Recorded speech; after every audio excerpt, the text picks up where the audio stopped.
ahubwo nawe nzagushingira mushumba yeho yangese ko bimeze se bitari ukubeshya ubukwe bwa Vestina ni wowe uzabusezeranya mu izina rya Yesu nzabahesha umugisha nuko bimeze nzabahesha umugisha ahubwo abantu nibitegure vuba ahangaha barabona save the date uvuye muri Cameroon aba Cameroon abantu baje kuri Apotre Rose nukuri bajyaho barebe namushingiye kuri 26 z'ukwa 12 uyu mwaka tuvuyemo show mama Minyono official ibintu niterevye kabisa zone 250 hari filime nziza yitwa Imfubyi zigira ibanga abantu munyarukiro muyirebe ibintu biraza kuba ari terevye kandi nanone tubabwire ngo umwaka mushya muhire de nimba utarabona fiance ubundi umugire kandi mugire gahunda kandi nanone ubonemo abakwe n'abakazana Apotre Rosine abasezeranye ibintu bizabasaba kuri pene basezeranye muri iyi minsi ndi mu mavuta yo gusezeranya aba diaspora abantu banyirukire kuri Apotre Rosine bareba ahantu nanditsemo ngo Apotre Rosine ashingiye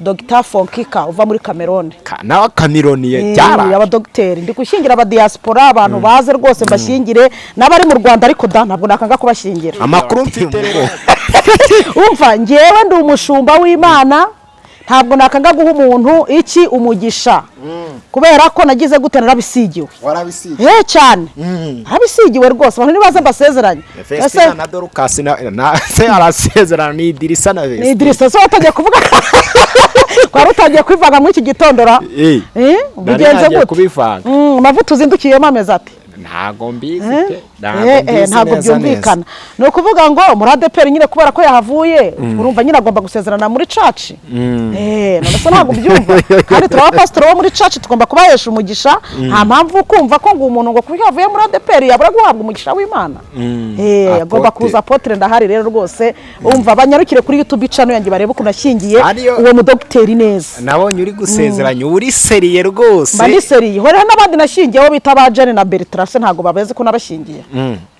Jane na Bertrand ngi bamushingiye kandi hari abantu bajya bambaza bati ko tushaka kuza ngo nakuraye umuntu nsezeranye niko rwose umuntu akurikira ikiganiro kirangize nomero ya telefone uraza kuyisigaho ntabwo utanga nomero mbere ahubwo nzakiraho ubundi bintu bibesa yego rwose uze kuyibaha twinjire mu kiganiro nawe uraza kwitanga nyibahe se cyangwa ndayibaha dusoje ikiganiro urayibaha wasoje ikiganiro batagicamo cyangwa batarutse bahita bagira inyuma kuyirebayo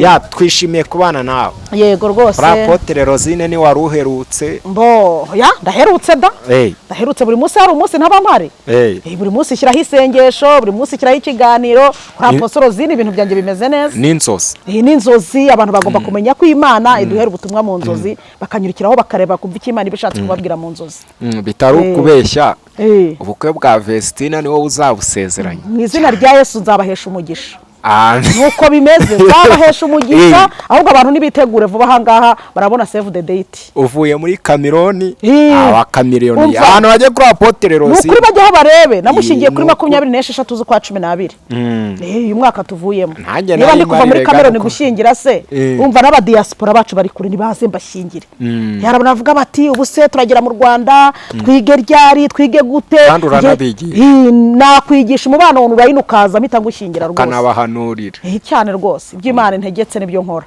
kuko Imana niyo imbashisha turanezerewe imbaraga n'amavuta mu kiganiro mu izina rya Yesu amen ubwo nanjye rero nkuvunyishije ahubwo nawe nzagushingira mushumba ko bimeze se nuko biri kubera ubwoba ikibazo nuko hari inyuma ya kamera abantu bazakubona gute nukuri umuntu duhostinga no mushumba yitwa Pastor Emmanuel Manishimwe ni umusore mwiza kandi niwacyari umusiribatera ariko ikibazo aho inyuma ya kamera ubu ntabwo ikibazo si icyo noneho cyatera uzatire uburyo nikuriye mu idini urebe n'uburyo bashiki wacu mu macupa bari hanze naho bari gukoresha amacupa se atari uko mwabuze ko kuzaho warabigishije unyigisha ameza ya mbere aya kabiri nayo nyafata aya gatatu nyametirize kuko yo ngaho niyo y'ingenzi yego ayo ya gatatu ko ariho wambwiye ngo hose niho bipfira ngo bitagenze neza ubwo nanjye nzitawaza icupa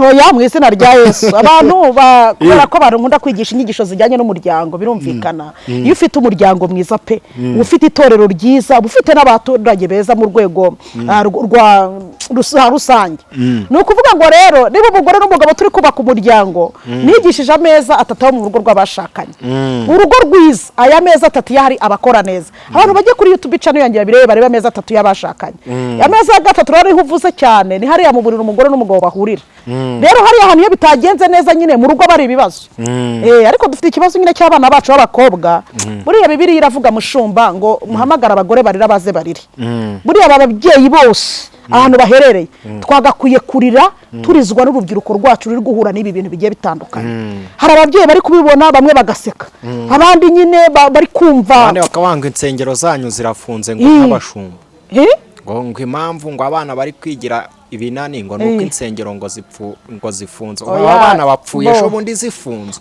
icyo byereka nkubwire mushumba icyo ntabwo twacyemeranwaho kubera ko Yesu yavuze ngo iki urusengero rwacu ni mu mutima ntabwo isengero ari ziriya perezida yavuze ati bitujuje ibisabwa zishyirweho ingufuri zibanza zitegure neza ibisabwa hariya hantu niba barafunze amadafari urusengero rwawe mu mutima urarugendana n'ubundi muri iyi minsi amadafari afunze n'ubundi wo kugwa zagwa nubwo zaba zifunguye mushumba uwo kugwa n'ubundi yagwa yagwa ntabwo kuba turi kujya mu materaniro ku wa kane ku cyumweru aribyo bituma abasambana batasambana zaba ziri gukora zitari no gukora n'ubundi wo kugwa aragwa ubwo abantu bareka kwitwaza ngo rwose ibintu biri kuba abana aho kugira ngo bajye mu isengero bari kujya mu macupa ati nicyo kiri kubitera bibeshya ibyo bintu ariko mushumba niba ari inkuru yambabaje kubeshya ni icyaha pe inkuru y'uriya mwana w'umukobwa yarambabaje ndavuga mana ababyeyi murihe ngo turirire urubyiruko erega buriya mushumba mu abandi bari kuguhamagara ngo basezeranye uri gukubitana n'inkuba ubu warahombye rero hafececeka nagize agahinda ndavuze se mana aho urubyiruko ni u Rwanda rw'ejo hazaza urubyiruko niyo miryango y'ejo hazaza izatubyarira abahanuzi abakozi b'Imana abaganga abaki none urubyiruko ruri gupfapfana ubu koko u Rwanda rw'ejo hazaza ruramera rute indangagaciro zagiye he mbese narababengira intimba utari kumva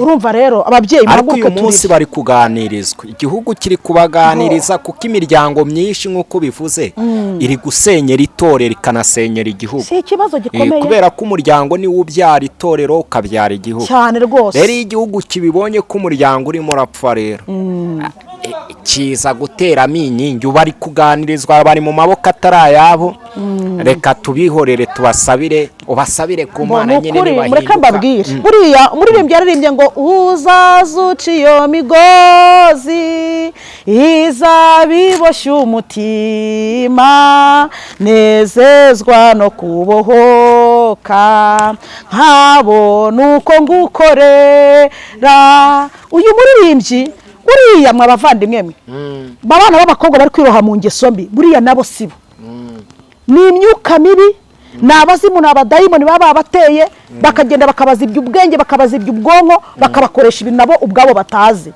ntabwo kuba leta yacu kuri kubaganiriza ni byiza ariko twongereho n'imbaraga z'amasengesho tuzi neza ko imbaraga z'isengesho nizo zonyine zishobora gukubita ahantu satani yubatse hakabomoka aba bana b'abakobwa nibaganirizwe ariko tubahe n'inkunga y'amasengesho babyeyi babyaye ibaze uri umubyeyi ko ufite umwana w'umukobwa umeze nk'uriye ukumva kiriya kintu cyamu yaravuze nti Mana umubyeyi w'umwana ubari hehe unyishyize mu mwanya we ntubari he abayeho gute ubari kurira gute yihishe he bimeze gute numva ngewe nkurikije ko nyine nabyumva ndi umubyeyi numvisha ari ikintu kibabaje kandi ikindi nyuma ye nakomeje kumva barekana n'abandi ahubwo nabo urumva rero sinzi ikintu abana b'abakobwa bari gushaka sinzi ikintu urubyiruko ruri gushaka ni byiza kwamamara ariko abantu ntibamamare mu buryo bwa nyabwo bari bamamare binyuze mu nzira nziza mushumba abantu ntibamamare mu bintu bitabakoze isoni hari igihe mushumba rero hari igihe umuntu akora ikintu agira ngo ari mu mikino hari abantu benshi bica ahazaza habo bitewe n'ukuntu bari kwitwara ubu ngubu kandi ukaba utahagarura uyu mwana w'umukobwa uri gukora ibi bintu bakakora record system isi yose ubu isi yabaye nto hari ibintu ari gukora bizamwangizaho mu gihe kiri imbere ntabwo azi ejo ngo azaba iki ejo ntazi ngo azatura ahaganaye.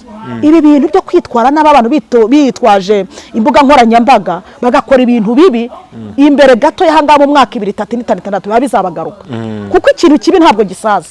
Abanyarwanda ukuntu duteye n'abantu muri rusange, ushobora kwibagirwa umuntu wakugiriye neza, ariko ikintu kibi ntabwo giye gipfa kuva mu mitwe y'abantu.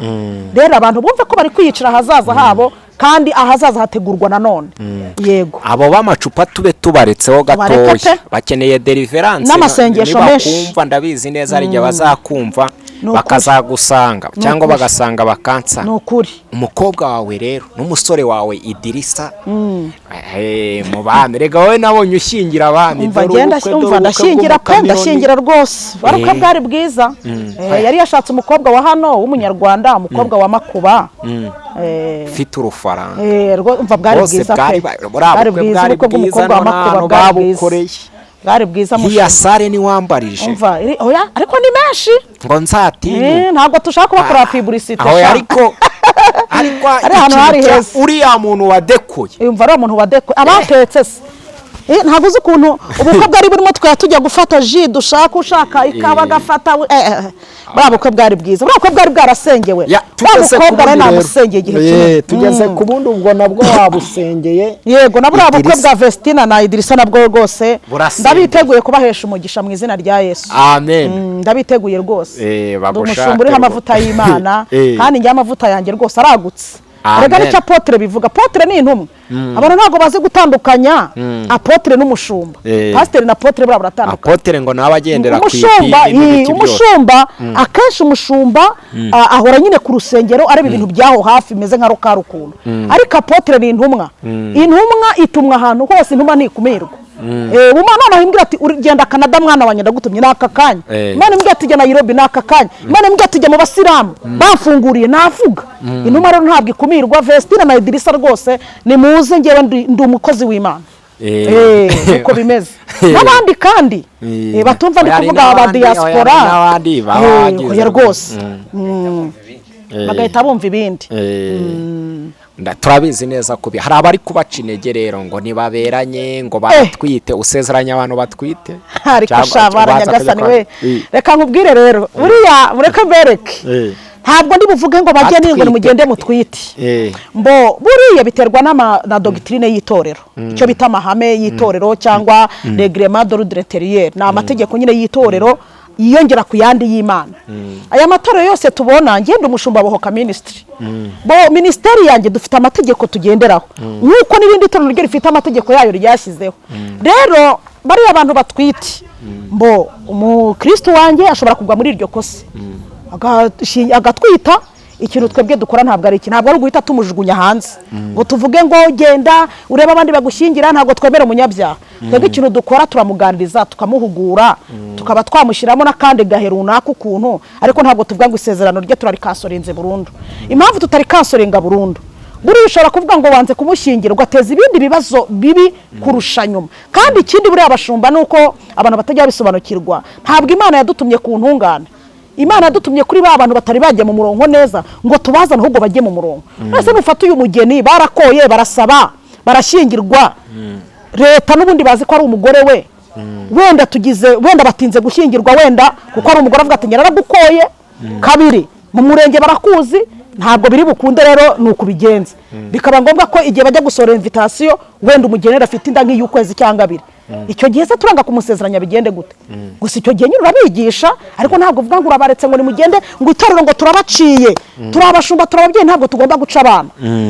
Nk'uko mu buzima busanzwe uri umubyeyi utapfa gufata umwana ngo uhite umuca ku ikosa runaka akoze, ni nk'uko mu buryo bw'umwuka umukristo atagomba guhita agira gute aca umukristo ngo uhite umujugunya. No muri baravuga ngo umuntu nakosa uzabanza umugira inama, niyongera umuhamagarira undi muntu, niyongera umuhamagarira umuryango, niyongera nk'umuteze iki urukiko. Ariko hari umukristo ukora ikosa ugasanga uhita umuteza urukiko isumujugunya hanze. Rero abashumba turi ababyeyi, kuba umuntu yagira ikibazo nk'uko agatwita ari hafi gushyingirwa. Ngewe rwose Apotre Rosine ntabwo nakujugunya hanze. Ndi umubyeyi, nagufata nka kwigisha, nka kwereka, nka kugarura mu nzira nziza. Abantu ntabwo dushaka kumva uburyo imbabazi z'Imana zitangwamo. Twahise twicara ku ntebe y'ubucamanza nk'Imana, kandi igihe cyo gucira abantu imanza ntabwo kiragera. Twese turacyari munsi y'ikiganza cy'imbabazi z'Imana. ugasanga umuntu aciriye umuntu rwa pirato. Yego ntabwo twavuga ngo mu itorero ntabwo tugomba kubura gushyiraho discipline. Discipline ijyaho nta nubwo dushishikariza abakobwa ngo nimushingire mutwite hoya, ariko impanuka ishobora kuba.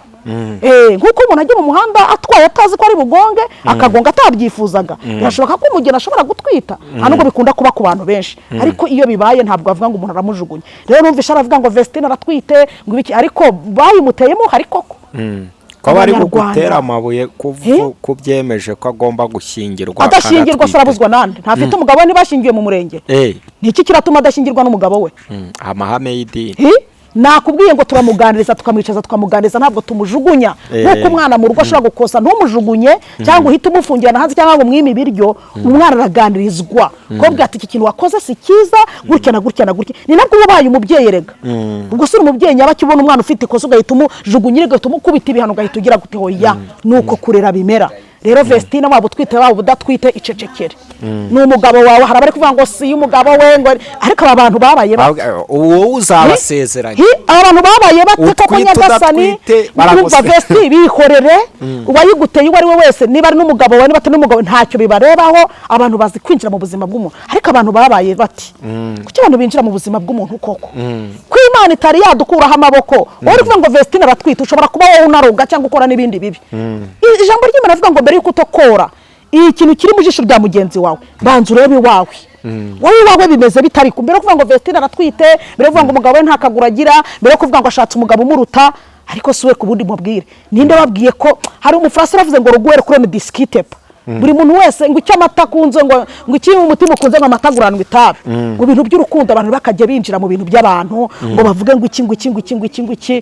Hari undi mu Francois wavuze ngo entre le droit et le corps il ne faut pas mettre ton doigt. Cyangwa kondera we entre le droit et le corps il ne faut pas mettre ton doigt. Nuvuga ngo urabona nka kuni giti hagati y'igiti n'iki gishishwa cyacyo ntugacengeze nk'urutoki rwawe, kuko urucengejemo yahita urumyongeramo.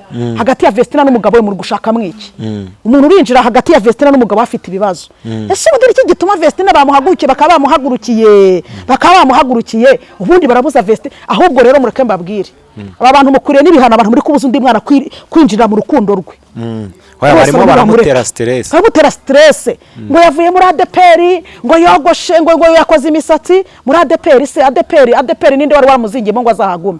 Hari ikintu abantu batazi, idini na adresse. Kandi abakobwa ngo ikintu bita idini gitumye babura abagabo. Ikintu cyitwa madini, gutsimbarira mu madini gitumye mugumirwa, abandi muzamerera mwimvi. Abasore muri ADPR bo mu bameto bo mu gaturika bahe ntibari kubareba. Ngo umusore araje kurambagita, tuvuga ngo umukobwa wenda wo mu gaturika haje umusore w'umwadepera arandambagije ngo ntabwo nava mu gaturika ngo sinava kwa padiri. Niko padiri azakurongora ko ataza n'abagore. Reka mureke tuvugishe ukuri. Nuko kw'Imana none se niba mu gaturika nta musore wawe uri uhari, uyu murokore Imana imuzanye wakemeye umugabo, idini rizakujyana mu ijuru cyangwa ibikorwa ukora bizakujyana mu ijuru. Mu by'ukuri aba bakobwa rero basabwa guhumuka, mukanyukira kuvuga ngo Mana nabuze umugabo. Idini na adresse nko utura irwamagana hashira igihe runaka ukimukira Rusizi kubera impamvu runaka, wenda kubera akazi se, kubera business. Uko niko n'ubundi umugisha w'Imana iyuje umugisha ntabwo ureba idini muvandimwe. Abantu bo batsimbarara ku idini bakatwihambiraho abashumba n'abakristo banjye munkurikiranye mu nyumve. Muri boka ministry n'ubona ubuze umugabo kurambagiza ukamubona mu bameto. Nukuri uyu mugabo ashakaza muri ministeri yacu nta kibazo, ariko ugiye ukamusanga ukubaka urugo nta kibazo. Nta kintu bitwaye. Nta kibazo ntacyo bitwaye, cyangwa bari Imana soza isezerano ry'urugo yavuganye nawe. Ubwo abantu batangiye vuga ngo Vestine ngo yari umurokore ngo aradutunguye, ni ibice batunguyemo. Niba muri ADPR umugabo waho nta wamubengutse muragira ngo ahaguma hamara iki? Ahubwo muri ADPR ukuntu iyo hasaziye sha bakuvuga watambuka bakakuvuga kuva ku maguru kugera ku mutwe. Baranegurana bikomeye ahantu hose barakunegura, mu itorero rimo watinda kuhashakira bakakunegura. Ariko Vestine niba yari muri ADPR akabona nta mugabo uri kumurambagiza, ntabwo tuvuze ngo ahagume. Niba uri mu gaturika ukahatinda bazakunegura nyine kuko wahatinze. Rero rwose Vestine ni mumureke, ndabasabye no kuri ni mumureke uyu mwana w'Imana. Imana iramushubije, niba ibizamubaho mu rugo rw'ibyo ntabwo bibareba. Ese ubundi mumushishikajwe hiki urushanye nayo Imana imbabazi abashaka kumurya? Vestine muramushaka wiki? Vestine itegura ubukwe ratuze ngo ukingire. yitegura uze ngo ushyingire umva abakuvuga bose baceceke cyane niko rwose bimeze. Hari igihe usanga ngo umukobwa ngo yatwise nk'umukobwa ngo ikingo baramujujubije ubukwe burapfuye. Umva njye ntabwo ari uko mu gishumba ndera, ndabizi hari abari buntera amabuye, ariko buri wese yahamagawe ukwe. Mfite iby'Imana yambwiye umunsi mpamagara, nawe ufite ibyo yakubwiye umunsi guhamagara, nubahiriza itegeko ry'uwampamagaye. Amen. Niko bimeze gahunda rero. Abantu bumvisha ubivuga unabisosanya nyine warakaye. Ni ukuri narababaye. Abana b'abakobwa abasore avuga ati idini riri bungore baransaba kujya kwiga amasakaramentu n'ibiki byose. Ngo 6 ngo ibiki byose kandi ndikure ndi hanze. Kandi akeneye kugira. Azampamagara. Arabikora neza kandi abantu yasezeranyije nta numwe ndumva kubitana habe n'umwe man, habe n'umwe pe. Wose urabigisha ukabasengera n'umuhanuzi kazi. Nomero ya telefone. Nimero yanjye rero ni nomero imwe yonyine ngira abantu munkurikiye, iba kuri WhatsApp, wampamagara nka kwitaba, iba muri mobile money, ni nimero imwe rwose wamesha umugisha. Cyane rwose kuko ndi umutambyi w'Imana. Hari abantu babazi gukorera umugisha ku bakozi b'Imana ari buriya bazi icyo Bibiliya ivuga mushumba. Nimero yanjye rero ni 07 8 8 94 24 14. Kanyisubiremo abantu bari hanze babanza ya kode imbere y'akamenyetso ko guteranya 25 07 8 8 94 24 14. Nyira ndiho ku bwa Yorozine. Imana iguha umugisha. Amen amen. Ngoro TV Apostle Rosine official. Ibintu nitirebye kabisa. Zone 250 muhanyarukire, hari filime nziza yitwa Imfubyi Zigira Ibanga, muyirebe. Amen.